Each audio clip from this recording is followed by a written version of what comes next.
Galaxy J2 2018, upcoming specs and features. New images of Samsung Galaxy J2 2018 have hit the web, showing off its brand new design. The images are press renders posted by WinFuture, giving us a possible best look yet at the upcoming entry-level device from Samsung. Besides what it looks like, we also have the specs and release information of the J2 2018. It would feature a 5-inch display, Snapdragon 425 quad-core SoC, 1.5 GB of RAM, 16 GB of internal storage with microSD card support. You'll find a 5 megapixels camera to the front and 8 megapixels to the rear.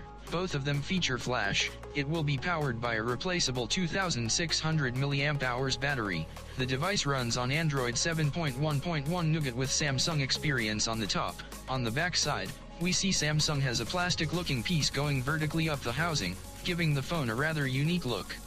Additionally, Samsung is sticking to old 16:9 format for this device. Samsung plans to release it in 2018 with a price tag of €115, approximate $136 or 8,700 rupees. Share your thoughts on the new design in the comment section below.